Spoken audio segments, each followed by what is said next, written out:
In this video I will show creating a master page and a content page and how do we display those together. For demo purpose I am first creating a new website. So in the new website dialog I am choosing ASP.NET website, and then location I am leaving it as a default file system.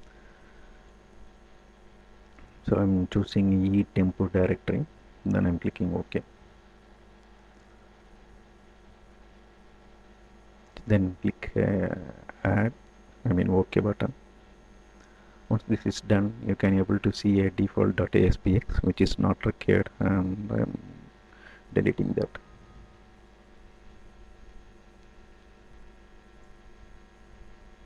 Okay. Now I'm opening the Solution Explorer, then right clicking on the website name. Then I'm choosing add a new item.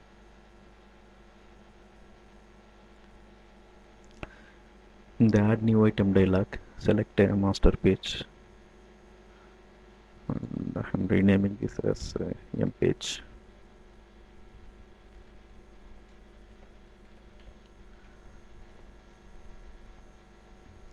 Remaining stuff I am leaving it as a default. Then I am clicking add button here. If you see, mpage.master is added.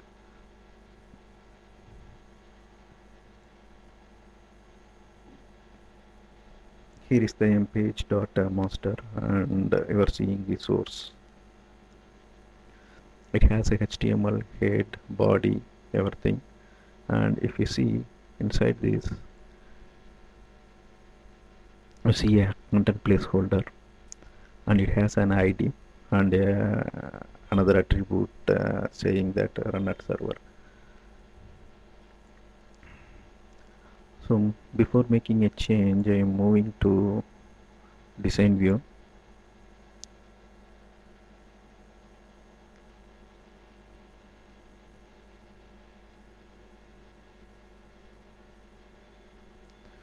So this is how the design view looks.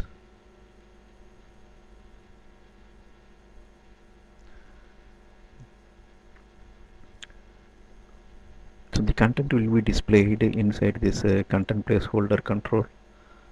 So first I will define a master page.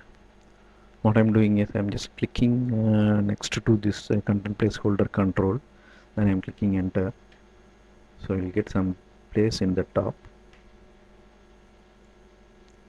Then I'm opening the toolbox, then pinning it for now, and then adding a label at the top.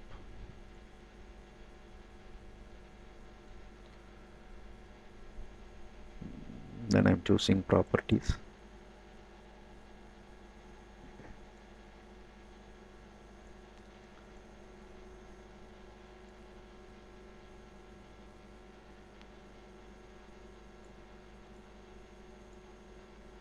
Then I'm changing the label as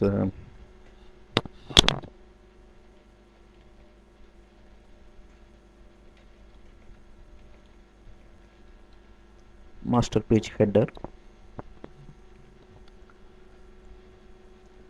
Then I will add one more label in the bottom.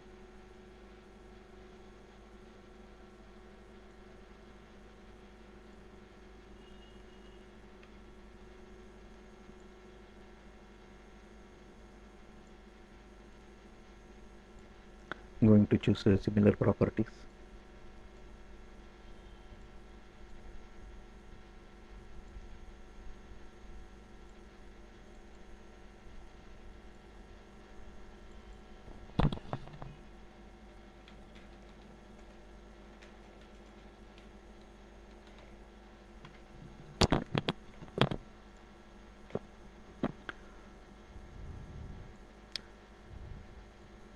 So that's all. Now if you see, I'm placing content in the master page.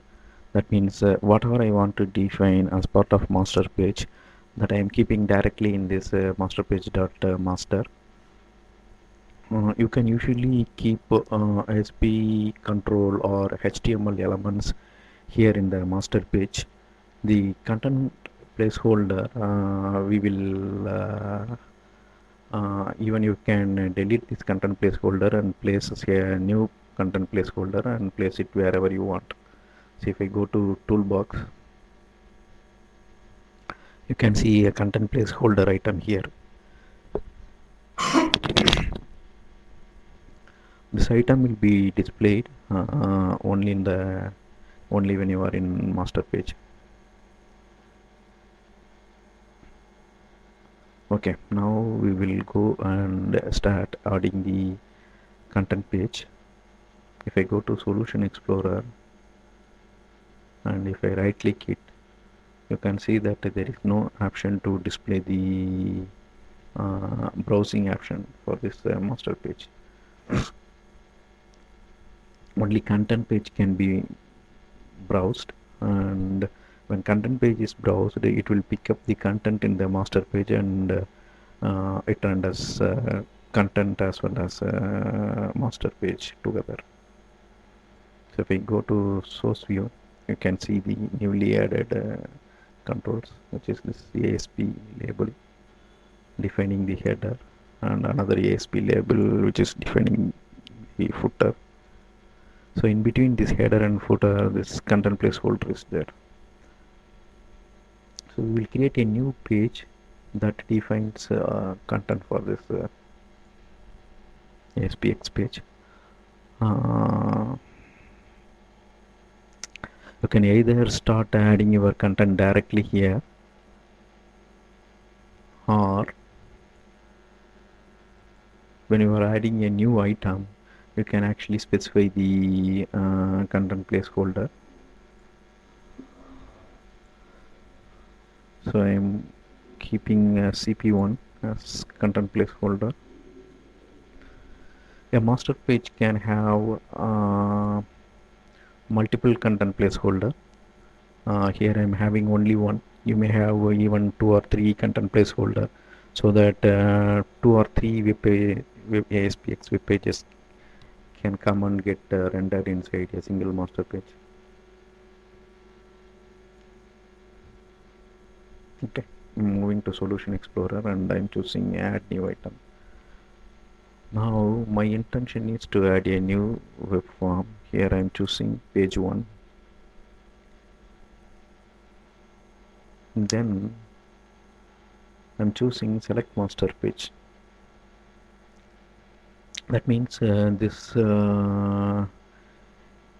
page 1 ASP file will use a master page, and the content of this page will go and sit inside the content placeholder specified by the master page. So I'm clicking add now. So now if you see, it displays project folders. Then in the right side you can see content of folders. That means it lists all the master pages. So since I kept this master page in the root, the folders get displayed. Content folder, you are seeing a master page. You can keep master page in a separate folder also, like after data you can define master pages folder. Then you can keep all the master pages inside that in an organized way. Okay, since our project has only one master page, I'm just selecting that master page, then clicking OK. So the PG1 get added, and if you see, it picked up that content placeholder ID, which is a CP1. If there is multiple content placeholder, then you have to specify that here based on the ID. In the master page, if you see a content placeholder which is identified by ID CP1, that I am specifying that in the page 1. So we specified which master page, and inside that master page which content placeholder the content defined by this pg1 should go. The pg1, um, now you can actually place your pg1 content here in the content placeholder. So what I'm doing is I'm placing a label here. I'll place one more label.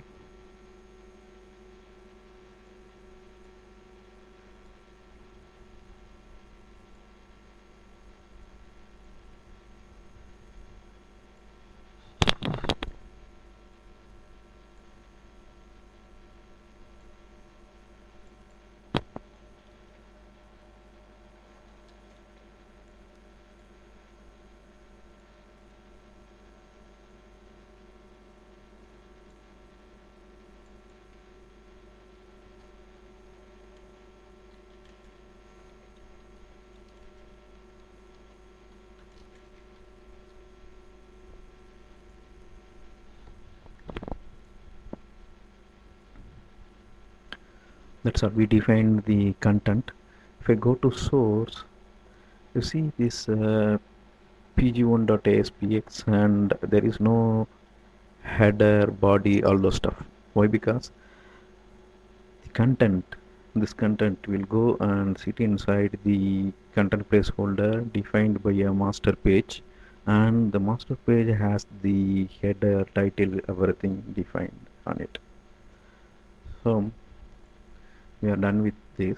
Now if I go and browse page 1, you can see the outer shell as well as the content get displayed.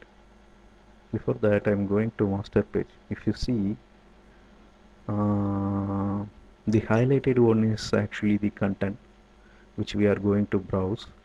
When we actually browse this content, this will get rendered along with the outer shell, which is the master page header and master page footer.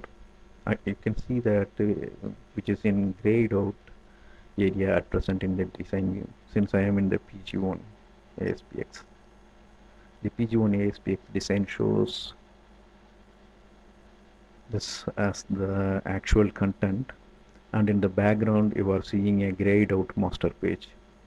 So when this pg1 is rendered, it will be rendered with this background, that is master page header, master page footer, then whatever you define here. So I'm choosing view in browser.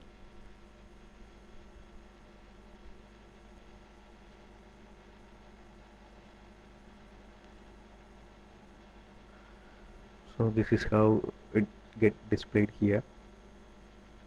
It's coming from master page, and this is also coming from master page, and this is our actual content page.